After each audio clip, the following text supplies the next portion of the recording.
It's a strange place for God to direct our attention. There's the command in verse 1 of chapter 42, behold or look. This is not a command that we can afford to take lightly. It is essential to the Christian life. It's essential to any life. But strangely, God directs us to look at a servant, at a person who is, we would think in our culture, it's a person that has a minimum wage job, and it's the kind of job that people that do the job often get overlooked. Think of going to a grocery store, someone is stocking the shelf. You're interested in something that they're stocking. And so it's almost as if you're looking around them, trying to look through them to see, okay, where is that? Sometimes I think of people who clean rooms in hotels, how they get overlooked. You leave your room and you go do what you're going to do that day. And as you're walking down the hallway of the hotel in the morning, there come the workers, and maybe you don't even notice them. Maybe you smile and say hello, but do we think of them? Do we think of them as people? Do we stop and talk to them? God directs the gaze of all humanity at its worst place to look at a servant, at a common worker.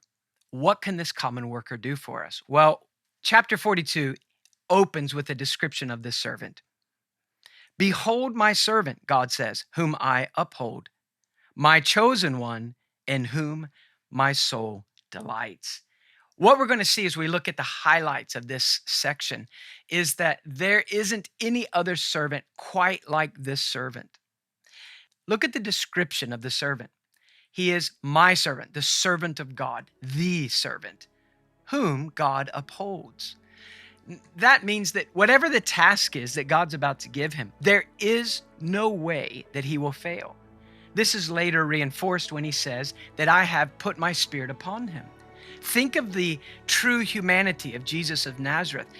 The eternal Son of God has taken upon himself our humanity, a human body and soul.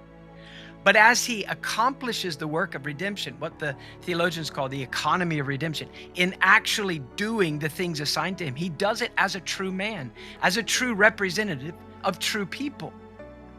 And to do that, he does it by depending upon the Spirit. But Isaiah has already told us about the work of the Spirit in the life of the Messiah.